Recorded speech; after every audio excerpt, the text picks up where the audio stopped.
আমার নবী মুস্তাফা চলে যাওয়ার পরেও আমার নবী মুস্তাফা নিচে পড়লো না। তখন আবু জেহেল বুঝতে পারলো কেন আমার ভাতিজা মুহাম্মদ গর্তে পড়লো না। তাহলে কি আমাদের গর্ত হতে ভুল হয়েছে? চলো আমরা গর্ত হয়েছে করি। আবু জেহেল বলে বিদা করতে লেগে আবু জেহেল গর্ত দেখতে খুঁজতে আরম্ভ করলো। আমি তো গর্ত এই জায়গায় খুঁজেছিলাম, তাহলে মুহাম্মদ কেমন করে এই গর্ত পার হয়ে বেঁচে কিভাবে চলে গেল? অসম্ভব, জীবনেও হতে পারে না। তাহলে কি আমার গর্ত বুঝে গেছে? বেরাদার গর্ত বুঝে নাই। নবী মুস্তাফা আমার গর্তের উপর দিয়ে চলে গিয়েছেন। আরে আবু জেহেল মনে করে আসছে যে হয়তো আমার গর্তটা নাই। এরকম ভাবে আবু জেহেল খুঁজতে আসছে। আর খুঁজতে আবু জেহেল নিজের গর্তে নিজেই পড়ে গেছে বাবা। আর যখন আবু জেহেল নিজে গর্তে পড়ে গেছে, আবু জেহেল বলতেছে আমার দলেরা কোথায় আছো জলদি করে আমার কাছে আসো। বলে কি হয়েছে সরদার, আপনি কেমন করে নিচে পড়ে গেলেন? আপনি তো গর্ত খুঁড়েছিলেন নবী মুস্তাফার জন্য, তাহলে আপনি কেমন করে গর্তের ভিতরে পড়ে গেলেন? ওই আবু জেহেল বলে আর বলিস না রে, আমি মুহাম্মাদের জন্য গর্ত খুঁড়েছিলাম বটে, কিন্তু আমি মুহাম্মাদের জন্য গর্ত খুঁড়েছিলাম, মুহাম্মদ পড়ে নাই। মুহাম্মাদের গর্তের উপর দিয়ে পার হয়ে চলে গেছে। আরে গর্ত নাই ভেবে আমি এই গর্ত খুঁড়তে এসেছিলাম। আর গর্ত খুঁড়তে আমি নিজে গর্তের ভিতরে পড়ে গেছি। ও আব্বাজি মুসলমান ভাইরা, নবী মুস্তাফা কোন ব্যক্তিতে না ব্যক্তিরা আর দেরি না করে বলে আমার সরদার আপনি জলদি করে উঠে পড়ো। আমরা আপনার জন্য অনেক রশ্মি অনেক আমরা দড়ি আপনাকে দিচ্ছি বাবা। এত দড়ি হাজির করা হলো। ওই গর্তের ভিতরে যত রাস্তা বানানো হয় তত গর্ত গভীর হতে থাকে। আবু জেহেল তখন বলতেছে, ও লোকেরা তোমরা শোনো, তোমরা যদি আজকে দুনিয়ার সমস্ত রশ্মিকে যদি এক জায়গায় করে দেওয়ার পরে যদি জোর দিতে যদি এই গর্তে ফেলো, তবু এই গর্তের ভিতরে আমার হাতের সঙ্গে দড়ি আসবে না। সুবহানাল্লাহ। ও আব্বাজি মুসলমান ভাইরা, আবু জেহেল বুঝতে পারলো নবী মুস্তাফার ক্ষতি করতে চেয়েছিলাম, আয় আল্লাহ তাআলা আমার নিজের ক্ষতি করেছে। বলে জীবনেও হবে না।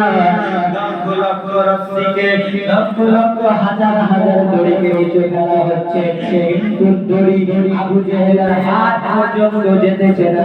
যত দড়ি ফেলতেছে গর্ত তত গভীর হতেছে।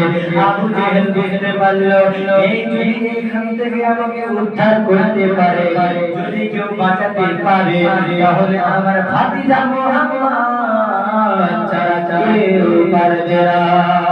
আমার নবী মুস্তাফা কে ডাকা হলো। আবু জেহেল বলল, আমার ভাতিজা মুহাম্মদকে ডেকে আনো। ভাতিজা মুহাম্মদকে ডেকে আনা আসা হলো। আমার নবী মুস্তাফা প্রথম ব্যক্তিত্বের নাম। আমার নবী মুস্তাফা জানতেন যে আমার চাচা যান আমাকে গর্তে ফেলার জন্য এই ফন্দি বেঁধেছিল।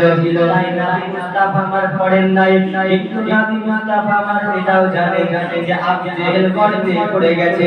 নবী মুস্তাফা জেনে নিলেন যে আমাকে ফাঁসাতে গিয়ে আবু জেহেল নিজে পড়েছে।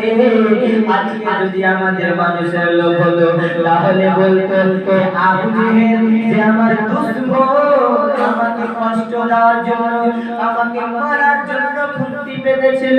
আমি ওই চাচাকে, আমি ওই মানুষকে জীবনেও বাঁচাতে যাব না। কিন্তু নবী মুস্তাফা কার নাম, নবী মুস্তাফা যেভাবে যখন তার দলের লোকেরা নবী মুস্তাফাকে ডাকতে আসে, নবী মুস্তাফা আমার বললেন ঠিক আছে চলো। যাওয়ার পরে নবী মুস্তাফা বলছেন, আমার চাচা, ও চাচা আমার হাত অবস্থা এইরকম কেন? আবু জেহেল বলে ভাতিজা মুহাম্মদ, তোকে ফাঁসানোর জন্য ফুলতি পেতেছিলাম, তোকে মারার জন্য আমি ব্যবস্থা করেছিলাম, এই গর্ত খুঁড়েছিলাম, কিন্তু ভাতিজা তুই কেমন করে পড়লি না, আর আমি আসলাম তো আমি কেমন ভাবে পড়ে গেলাম। নবী মুস্তাফা আমার কথা না বাড়িয়ে নবী মুস্তাফা বলে কি বলছো চাচা বলো। আবু জেহেল বলতেছে ও আমার ভাতিজা, তুই ছাড়া আমাকে কেউ বাঁচাতে পারবে না, ভাতিজা রে আমাকে গল্প জলদি করে ধরিয়ে উঠাইয়া রে। আমার নবী বলে ও চাচা, আপনাকে আমি উঠাবো, তাহলে একটা শর্তে আছে, বলুন আপনি আপনাকে উঠার বিনিময়ে আমাকে কি দেবে?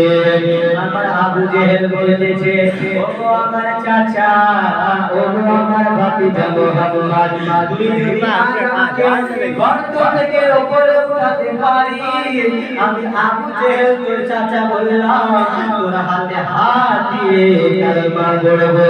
কিন্তু বেরাদার আবু জেহেল কি কালেমা পড়বে না? না, আবু জেহেল জীবনেও নবীর কালেমা পড়বে না।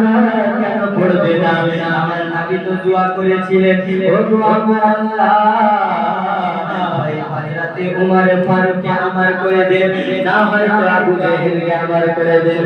আমার আল্লাহ তখন উমর ফারুককে নবী মুস্তাফা করে দিয়েছিলেন, আর আবু জেহেলের মোহর মেরে দিয়েছিল যে আবু জেহেল জীবনেও নবীর কালেমা পড়বে না।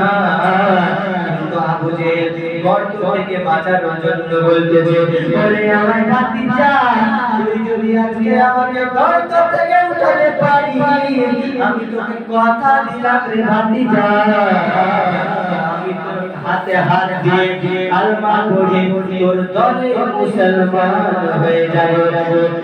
আমার নবী মুস্তাফা সঙ্গে সঙ্গে আবু জেহেলকে, বাবা আমার নবী মুস্তাফা আবু জেহেলকে গর্ত থেকে উঠাচ্ছেন, এত রস্তি দিয়ে এত যে গর্ত থেকে উঠাতে পারলো না, রস্তি শেষ হয়ে যায়। দুনিয়ার সমস্ত রস্তিকে লাগানোর পরেও, দড়িকে লাগানোর পরেও আবু জেহেল হাত পর্যন্ত দড়ি পৌঁছাতে পারলো না, এত গর্ত বড় ছিল। বেরাদার আমার নবী মুস্তাফা দড়ি ইউজ করেনি, আমার নবী মুস্তাফা রস্সি ব্যবহার করেনি। আমার নবী মুস্তাফা নিজের হাতটাকে যেমনি গর্তের ভিতরে বাড়িয়ে দেওয়া, আবু জেহেলের হাতে আমার নবীর হাতটা লেগে গেছে। বলুন সুবহানাল্লাহ। যে রস্সি দিয়ে ওই গর্তে পৌঁছাতে গেল না, পারলো না, ওই গর্তের ভিতরে আমার নবী মুস্তাফা যেমনি হাতটাকে বাড়িয়েছে, সঙ্গে সঙ্গে আবু জেহেলের হাত ধরেছে, আর আমার নবী মুস্তাফা আবু জেহেলকে গর্ত থেকে উপরে তুলে নিয়েছে। এবার বলে চাচাকে এবার কলমা পড়ো। তো বলে ভাতিজা, জাদু অনেক দেখেছি, কিন্তু তোর মতো জাদু তোর দেখিনি। বলুন নাউজুবিল্লাহ। এত করে আমার নবী মুস্তাফা ওই ব্যক্তিকে বাঁচালো, এই কালমা পড়বে কি? আর বলবে উল্টে বলতেছে বাবা তুই বড় জাদুকর, আমার দলের মধ্যে আমার খানদানের মধ্যে এত বড় জাদুকর আছে আমি জানি না। আমার নবী মুস্তাফা বললেন, আমার নবী মুস্তাফা বললেন আমি জানতাম চাচা তুমি এই কথাই বলবে যে আমি জাদু করব বা কালিমা পড়বে না।